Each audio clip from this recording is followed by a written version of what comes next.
Welcome everyone to the customer service analytics video. We will talk about everything that deals with customer service and analytics, which is the indicator which helps us to understand how the customer can be retained or what is the probability of having much more sustainable relationship and business with customers thereby.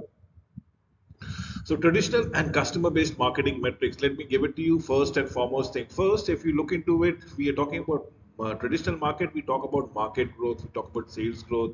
We talk about market share. But in customer acquisition metric, it is all about CAC, customer acquisition cost. As in, what is my acquisition cost, CAC, or what is my acquisition rate? How fast do I catch up my customers? Customer activity metrics would be all about how active the customer is, all about it, how much business the customer gives over a period of time. As in the repeat customers we are talking about, as in we are talking about the loyalty factor that needs to be worked upon it. So yes, we talk about average inter-purchase time, retention and defection rates, survival rate, lifetime durations, and probably the probability of being active altogether. Again, I repeat, active interpurchase rate, retention and defection rates, survival rate, lifetime duration, and probability of being active. So, what about the popular customer based value metrics? It is the size of the wallet, as in how deep the pocket is, or in plain language, how much money does the customer can spend upon and probably utilize your services, your product. So we are talking about size of the wallet. The bigger the size, the more the money it will accommodate, and can we attract those money from the customer's pockets to to the company's coffers? Shares of category requirement, share of wallet, the percentage, and the transition matrix thereby. And this is what we should be looking into it.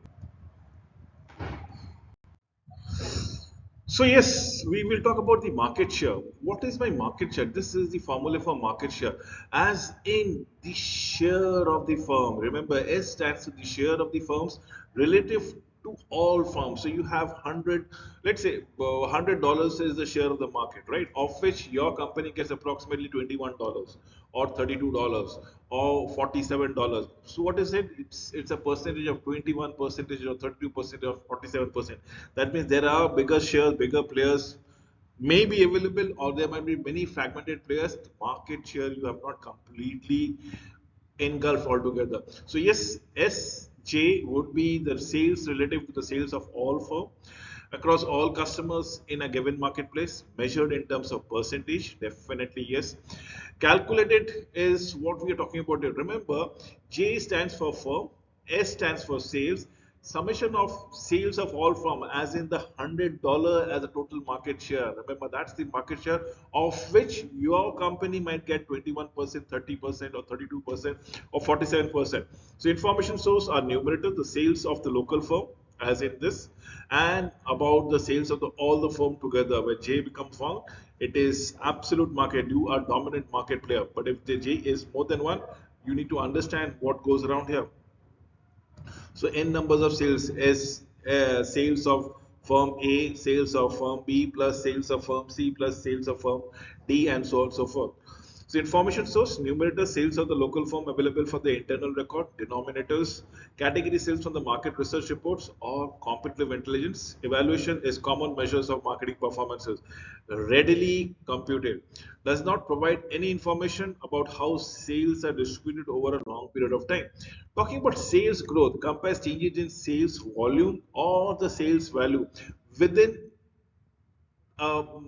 stipulated period, within a stipulated category, as the case might be. Now that is what sales growth is. Remember, category is one perfect one thing that is constrained, or the time duration or the period is something which has been given. When you compare your sales growth with the total market share, now how that is gone about here. So yes, let's say in my previous example, if I continue 21 percentage of or 21 sale, $21 sale of $100 market, or $32 sale of a $100 market. But what happens if $21 sale of a $100 market period one, $32 on period two? So what I'm taking is around the time constraint is same, and then you are probably improving your metrics or improving on your performances as the sales growth is happening. So measured in degrees of improvement of sales between two or more time periods. Sales growth is all about in T percentage. J remains the functions of the firm. T is the time frame that goes around is the change in the sales period or a time period is what we are talking about. So it's total sales minus 1 is what will give me actual percentage as a difference. So 21 was period 1, $32 was period 2. So 32 minus 21 would be your 21 minus 32 is 11, right? 11 and the sales figure thereby the delta change of sales what goes around here. This is what you need to understand. Information sources is numerator and denominator from the internal records. Evaluation, it's a quick indicator of the health of a firm. Does not provide any information about the change in the customer size per se. The market share is not been reflected truly. Maybe the market share has gone from $100 to $110. As a result, the extra $10 you have actually engulfed, probably a $1 for the competitors you have engulfed when you are transiting from $21 of sales to $32 of sales. Group of primary customer based metrics, customer acquisition metric, the concept of acquisition rate, how fast you get new customers, and what is your cost involved into it. So, acquisition rate is the first purchase or the purchasing in the first predetermined period. Acquisition rate is 100 numbers of prospect acquired and number of prospect targeted. Denotes the average probability of acquiring a customers from a population, and it is always calculated in a group of shares as the case might be. And how do we go across with it? Typically computed on a campaign by campaign basis, information sources are numerator from internal records, denominator prospect databases and market research data. Evaluation, we're talking about the important metrics given a first indicators of the success of market campaign or marketing campaign, but cannot be considered in isolation altogether. And that is what we should be looking into it. The customer acquisition cost measured in monetary terms. Acquisition cost is your dollars that you actually spend to acquire a customer. Acquisition spend in dollars divided by number of prospects acquired. So if I spend $500 and I get 100 customer, so that means acquisition cost is $5 per customer. So this is what is going on. 500 divided by 100 will give me the acquisition cost per customer. Precise value of a company targeting prospect through direct mail. Less precise for broadcast communication when we're talking about the public address system. But when we're talking about individual to individual communication, you can very well calculate what is your acquisition cost. Information sources are numerators from internal records and denominators from internal records altogether, as in what was your spending, $500, how many customers you acquired, 100, and that is what we're going about it. Evaluation, difficult to monitor on a customer by customer basis per se, as the case might be. Now, talking about customer activity metrics, it's the average inter-purchase time that a person spent. So I make a purchase from a company on day 1, and then I make a purchase on day 20, and then I make a purchase on day 27, and then I make a purchase on day 42. What is my interval? Is it increasing, decreasing? Is my interaction going on? This is average inter purchase rate. So it will be notified that every 8, 9, 10 days I will make an chances of me making a repeat purchases. Retention and defection rate, this will also tell me to you how many people actually keep on buying your products, keep on getting our loyalty bonuses, or how many people actually switch on the product they buy. Survival rates, lifetime duration, and probability of being active. Customers being probability of being active thereby. Customer activity measurement is all about managing marketing interventions, aligning resources allocation with the actual customer behavior as it is going around it. But this is the activity measurement. Now we are talking about engaging the customer. Is the customer being engaged? Is the customer making a one-off purchase and that's it? Is there a customer of sales and services service section that is provided? Providing key input for customer valuation models such as the NPV, the net present value. So AIT or average inter-purchase time. I give you an example. I make a purchase on day 1, then 20, then 34, then 47, then 52, and then probably 55, so on and so forth. So average inter-purchase time of the customers is 1 divided by number of purchase incidences of the first purchase till the current period of time, and you now measure it in the time periods. Important for industry where customer buy on a frequent basis. It's a daily moving, fast moving consumer good products. Information sources are your sales record. Evaluation is easy to calculate. Useful for industries where customer make frequent purchases. Firm interventions might be warranted as a customer might fall below category. Now, retention and defection rate. Now, this is the retention rate. RR is the retention rate. That means 100 times the number of customers cohort or group of a customer buying a particular product in T minus one period by the number of customers in a cohort buying in the T minus one period. Now, this is what we need to understand altogether. So this is where 100 plus in year 2024 you purchase something divided by 2024 minus 1 2020 what was your customer and how many percentage will be retained.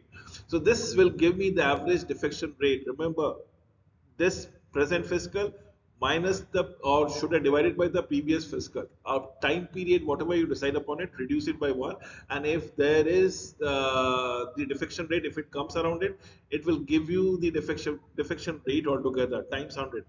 So average lifetime is 1 divided by 1 minus the retention rates as the case might be.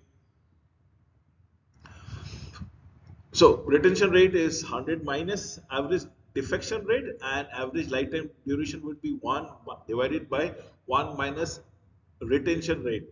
So that is what is a customer in the numerator and denominator goes around it. Number of retained customers in a period T plus N, as in T plus 1 plus T plus 2 plus T plus 3 plus T plus N. Number of periods, number of acquired customers, cohort. Cohort is group of people that has been customer at the time with the retention rate applicable. Retention rate, remember 100 by 8 times 100 multiplied by number of people, number of group making a purchase in this fiscal years divided by number of people making a purchase in previous fiscal year, whatever the previous duration that you are comparing, they should be on the same footing. So average defection rate will is defection rate, remember, is 100 minus the retention rate, give you a defection rate, wherein RT is the retention rate for a time period, N is the number of elapsed period, and that is what we need to go around it. This is supposedly to be understood time and again. Example, if an average customer lifetime duration of a group of customer is 4 years, the average retention is 1 times 1 divided by 4, that is 75 percentage per year. That is what we have been trying to tell it to you. So average lifetime of customers is 4 years, so average retention rate is 1 divided by 1 by 4 years, 1 by multiplied by 1 by 4 years. The effective of cohort customers out of the customers starting from year 1, about 32 are left at the year at the end of 4th year. So what comes out at year 1 it was 100, 75 because it was a 75 percentage rate. 0.75 of 100 is 75. Now 0.75 of 75 would be 56.25. 0.75 of 75 percentage of 56 is 42%. 42%. 75% of 42% will be 31%, and that is what which are left 32%.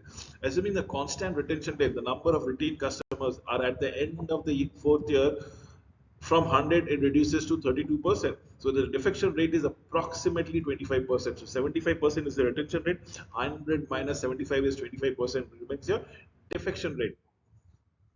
So variations in defection rate with respect to a customer tenure. The longer the period, the defection rate reduces altogether and it vanishes altogether.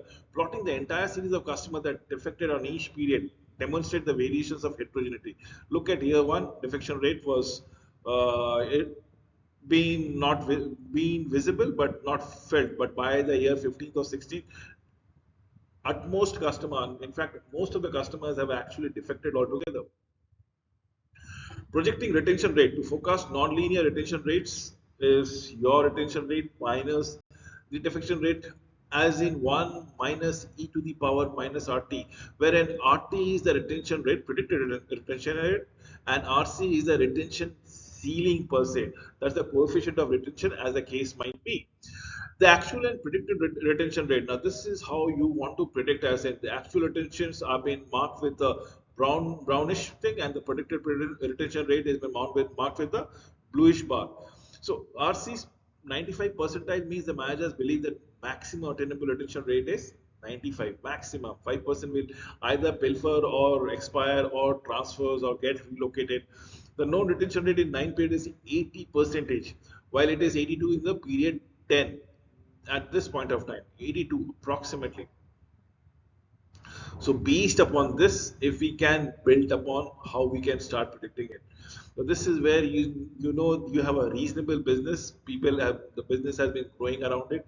Can we go on to make it a bigger scale, and how do you go around it? So this is how we actually go for the customer analytics, customer service analytics. Survival rate is the measured of cohort of customers. Now this is what we are talking about, is as in summary as how many customers survive from the beginning to the formation of the cohort up to a point afterward. Remember in my previous slide I showed you the first 10 years the manager did not take a note but kept a note of the increase in supplies, and then from 11th year onwards they started wanting to predict something and how to scale up the businesses. That is what your survival rate is all about. Survival rate is what we are talking about, the rate 100 times or multiplied by a retention rate multiplied by the survival rate of the previous fiscal, of the previous period.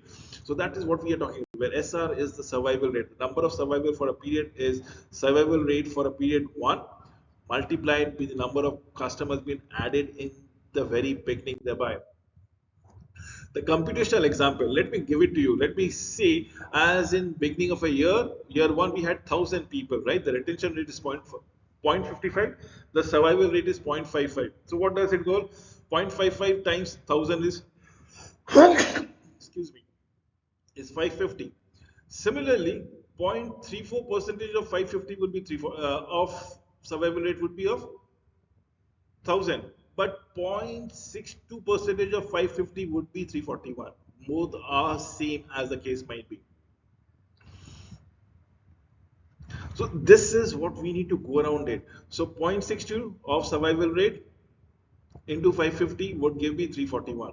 Similarly, 0.68 into this will give me 231, as the case might be. Into 1000 would be giving me this one, or simply spoken, survival rate 0.55 of this is 550, 0.341 of this is 34.1, 0.231 of this. What is this? This is my retention period that goes around it. In my previous example, I had showed you how the retention rate reduces from 100 to 75, because 75 percentage was the retention rate, from 100 to 75, from 75 to 62, to 62 to 60, 56 of, and then it came down to 42 and so on and so forth, or 32 it might be. All right, so that is what survival rate computational example is all about. It CRM at Works, Amazon, one of the leaders in implementing customer relationship management programs on the web.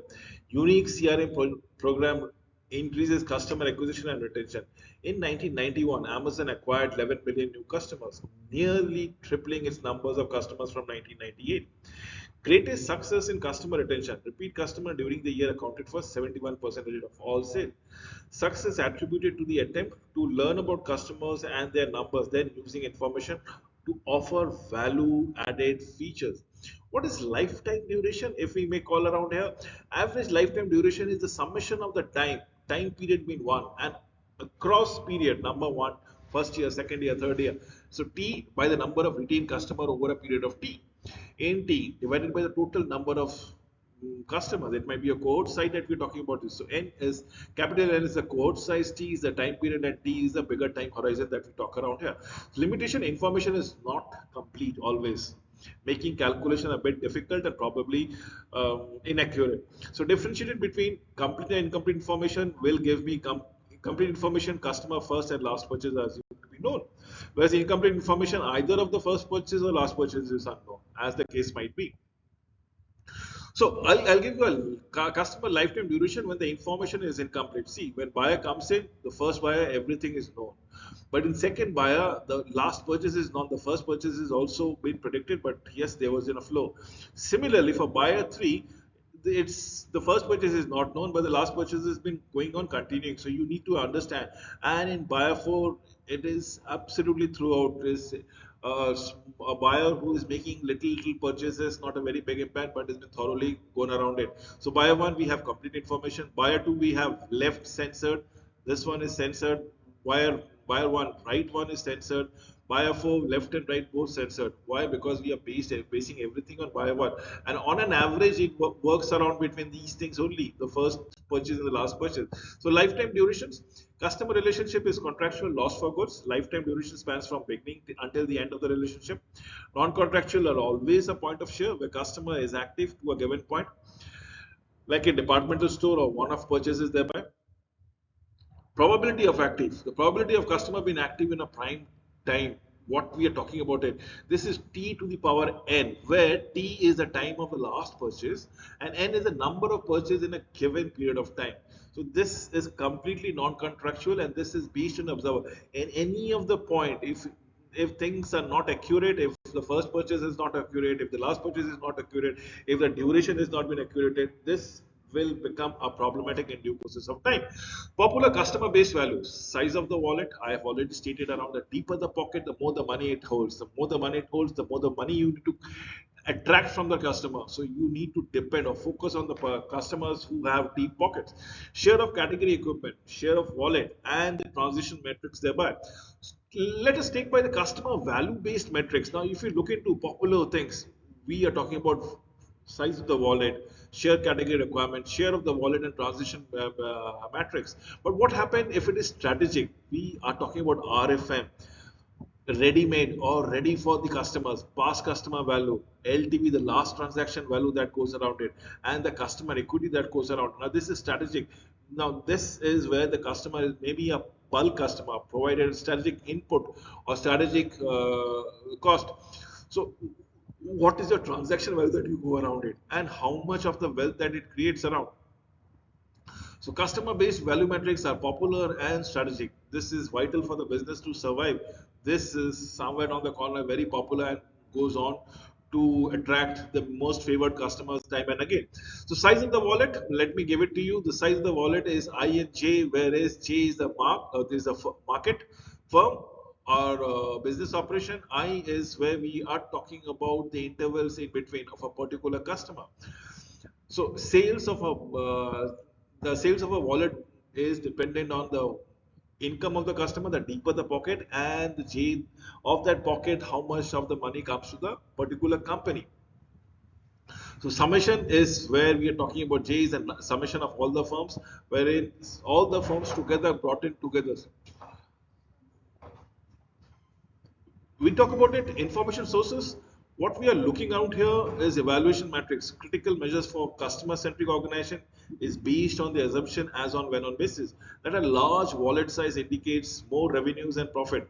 Example, a consumer spends on an average $400 on groceries in different supermarket per month. Thus, his or her wallet size is completely 400 or 5,400. You need to understand wallet size remains $400 because of that $400 only he goes into supermarket A, supermarket B, grocery shop C, grocery shop D, gets something from his online and so on and so forth. So that is what the size of the wallet is all about it. Share category of requirement. Example, individuals share of category requirement, the ratios. Customer has three highest ISCR or share of category requirement. Peer computers should identify ISCR such as customer 3. Targeting. What are we looking into? Let's say total requirements of notebook computers, laptop I'm talking about for customer is 100. For customer B is 1000, customer C is 2000, just double of it. Total B requirement for PS computer is 20, 200 and 500. B by A category is 20 percentage of 100, 200 percent is again 20%, but out here it makes a difference because it's not only bigger computer, it makes a 25% share category. So which is the market that I'm going to target around here? I will always target the customer 3. Customer 3 is which gives me the largest amount of sales. It helps me to focus on customer 3 requirement. So yes, segmenting the customer along the side of wallet and the size of the wallet is to be hold on. As in, when the size of the wallet has been planted on x-axis is when the size is small, do nothing. The size of the share of the wallet is also there is very small, do nothing. But when the size of the wallet is small, but share is very high, so hold on to that customer because the customer might not be a frequent customer, but whenever it makes a good impact. What happens when the size of the wallet is very large? and the share of the wallet is very small, that means the customer has deep pocket, lot of money, but he or she is not a loyal customer to your company. So target additional selling, give more promotions, give discounts, ensure that the customer becomes your comes to your product, avails your products and services. But when both size of the wallet is also large and the share of the wallet is also large, you need to maintain guard so that you do not lose that customers at any point of time. But these are my strategies. Those goes around it. Do nothing when the share of the market and share of the wallet and the size of the wallet is small. Hold on when the size of the wallet may be small, but the share of the value wallet is very high as far as the customer is concerned. What happens when both are very high, both the size and the share of the wallet? You need to target, focus on the customer, ensure that the customer doesn't skips off. But when the size of the wallet is big, but the share of the wallet is still not very good as far as your company is concerned, you need to focus on that customers, target for additional selling. The matrix shows the recommended strategies for various segments differing substantially. The firm makes optimal solutions allocation only by segmenting the customers along the two dimensions simultaneously.